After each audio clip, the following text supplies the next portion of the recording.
Estimados estudiantes, un placer saludarlos. En el video de hoy vamos a trabajar con problemas con logaritmos. Básicamente la idea es que ustedes resuelvan problemas de las ciencias que involucren logaritmos. La función logarítmica se aplica en muchos ámbitos de la ciencia, desde la economía, por ejemplo, para valorizar una propiedad o para el cálculo de un interés compuesto, por ejemplo, si se quiere saber cuánto es el tiempo para acumular determinado monto final, pues allí aplicamos logaritmos. También va en la bacteriología para el crecimiento de las bacterias o el crecimiento poblacional, para determinar la magnitud o energía liberada por un terremoto.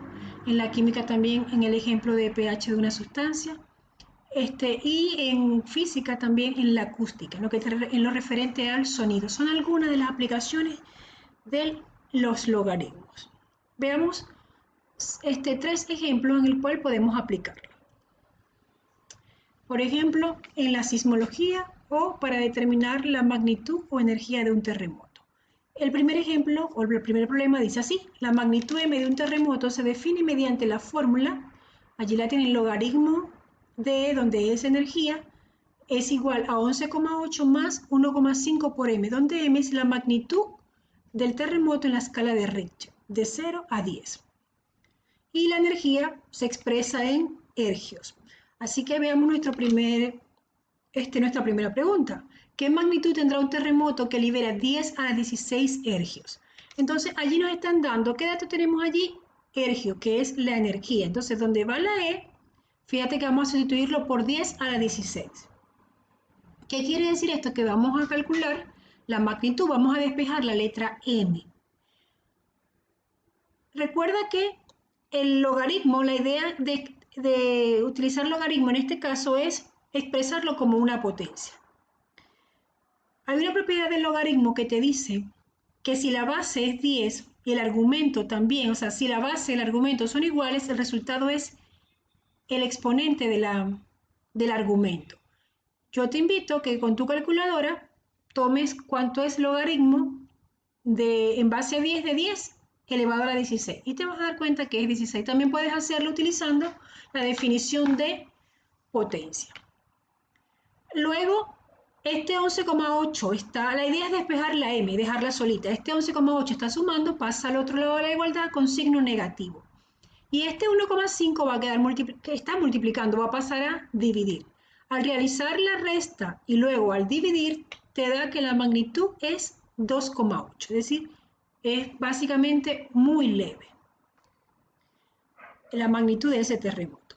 Ahora, vamos con la siguiente pregunta. ¿Cuánta energía se libera en un terremoto de magnitud de 7 grados? Entonces, ahora aquí lo que hacemos es despejar la energía. Sustituimos el valor de la magnitud, que es 7, y realizamos las respectivas operaciones. Primero la multiplicación, 1,5 por 7, luego le sumamos 11,28, eso da 22,3. Para despejarla, ¿qué se hace? Para eso tenemos que utilizar la propiedad de, convertir el logaritmo en potencia. ¿Cuál es la base? 10, que también va a ser la base de la potencia. ¿Cuál es el exponente de la potencia? El resultado del logaritmo, que es 22,3.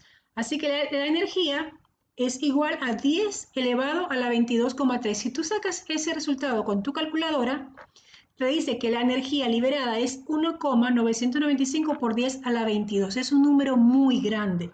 Imagínate que esto solamente es un terremoto de magnitud 7. Podrás intuir cómo será la energía que libera un terremoto de magnitud 8 o 8,4. Son altamente destructivos. Otro ejemplo de aplicación es en química con respecto al pH. Y decimos que el pH es una medida de la acidez o alcalinidad de una sustancia. Veamos el ejemplo. Dice, calcula el pH del zumo de limón sabiendo que la concentración de protones del mismo es de 0,01 mols por litro. Y allí tenemos la fórmula. El pH es igual a menos el logaritmo por la concentración en este caso, de moles. Luego tenemos cuál es el valor conocido, H positivo, que es 0,01. Y el valor desconocido es el pH. Lo que hacemos sencillamente es sustituir en la fórmula donde está la cantidad de moles, lo sustituimos por 0,01. Luego, ¿qué me queda? Me queda sencillamente el logaritmo de 0,01. Con la calculadora puedes realizar de inmediato cuánto es el logaritmo de 0,01. Sin embargo, aquí en este ejercicio, para utilizar más aspectos matemáticos o más conceptos matemáticos, ese 0,01 lo puedo escribir en notación científica como 10 a la menos 2. Luego, este menos 2, si recuerdas, puedes aplicar la propiedad del logaritmo de una potencia. Cuando tenemos logaritmo de una potencia, la potencia multiplica al logaritmo. Fíjate que este menos 2 está como potencia y ahora aparece aquí multiplicando al logaritmo. Y como tenía un menos en la parte de delante, menos por menos, más. Y me queda 2 logaritmo de 10. El logaritmo de 10 en base 10 es 1 por 2, por eso el pH me da 2. Pero, repito, tú puedes con tu calculadora colocar de inmediato los datos. Logaritmo de 0,01 te va a dar menos 2 y con este menos te va a dar un 2 positivo. Ahora, en caso contrario, te pueden pedir la cantidad de mols, el H positiva. Entonces allí lo que haces es despejar el logaritmo aplicando la propiedad de potencia. Es decir, el logaritmo lo conviertes en una potencia y despejas la H. En el material de apoyo tienes también un ejercicio muy similar a este. También tenemos el sonido como parte de la aplicación de los logaritmos. Y vamos, como ejemplo, nos piden que calculemos la magnitud del sonido que está expresado en watts sobre metros cuadrados, que producen los siguientes fenómenos conociendo sus decibeles. El de la bomba atómica de Hiroshima es de 200 decibeles, un avión despegando es de 130 decibeles, una perforadora eléctrica de aproximadamente 100 decibeles, personas gritando 90 decibeles y una conversación tranquila es de 40 decibeles. Entonces solamente vamos a hacer el ejemplo para la bomba atómica de Hiroshima. Vamos a ver cuál es el valor conocido. Nos dan los decibeles, que son 200, y el valor desconocido es la magnitud de ese sonido. Y la fórmula que nos permite encontrar este resultado es decibeles igual a 120 más logaritmo de L, donde L es la magnitud del sonido. Sencillamente lo que hacemos es sustituir nuestro único dato, que es el decibel, que es 200. Luego, como la idea es despejar L, este 120 está positivo, pasa al otro lado con signo contrario. Luego realizamos la resta, 200 menos 120, eso es 80. Ahora, ¿qué sigue estando de más allí con respecto al logaritmo? El 10. Y ese 10 está multiplicando, pasa a dividir. Luego 80 entre 10, eso es 8. Tengo 8 es igual al logaritmo de la magnitud. Como yo quiero saber cuál es la magnitud, para eso convierto o escribo el logaritmo en función de una potencia. ¿Cuál es la base? Como no tiene base el logaritmo, se sobreentiende que la base es 10. Entonces, la base de la potencia es 10. El resultado del logaritmo es el exponente, que es 8. Y el resultado de la potencia es el argumento del logaritmo, que es L. Así que la magnitud de la bomba atómica o la magnitud del sonido de una bomba atómica es de 10 elevado a la 8. Y 10 elevado a la 8 es aproximadamente o es 100 millones de watts sobre metros cuadrados. De hecho, el umbral,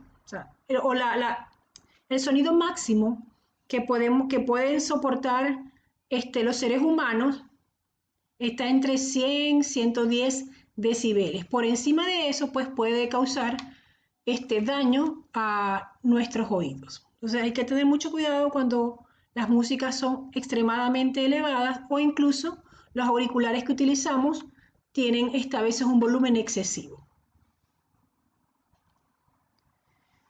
Para finalizar, este ejercicio lo tienes en tu material de trabajo, no lo voy a resolver porque te toca a ti, Sin embargo, vamos a leerlo para aclarar quizás algunas dudas que puedan surgir. Un médico detecta que un paciente requiere mantener los niveles de un medicamento en la sangre. La cantidad de miligramos que hay presentes en ella va disminuyendo con el tiempo en horas de acuerdo con la siguiente relación, donde C es la cantidad de miligramos del medicamento y T es el tiempo. Y fíjate que 0,087 está multiplicando al tiempo. La primera pregunta dice así: ¿cuál es la dosis que se administra del medicamento? O sea, cuando recién se administra el medicamento, el tiempo es 0, así que tienes que sustituir en el tiempo T el 0 y realizas la operación 0 por 0,087 es 0, te va a quedar el logaritmo de C es igual a 1. Y tienes que recordar que cuando el logaritmo no tiene base es 10. Y allí tienes que despejar la C. La siguiente pregunta es: ¿al cabo de cuántas horas quedan 0,5 miligramos del medicamento en la sangre? Entonces, 0,5 miligramos es C. Entonces allí vas a calcular el tiempo. Y en la tercera pregunta dice: ¿cuántos miligramos quedan en la sangre después de 8 horas? Es muy parecido al primero, solo que ahora el tiempo en la parte A era 0, ahora el tiempo acá es 8 horas. Realizas la operación de 0,087 por 8 y el resultado sería 1 menos ese resultado, y después vas a tener que despejar la variable C. Bueno, chicos, espero que esta información sea de ayuda para que puedas realizar los ejercicios. Son muy similares a los que están en el material de trabajo. Cualquier duda e inquietud, recuerda que podemos agendar una reunión virtual por Google Meet. Hasta la próxima.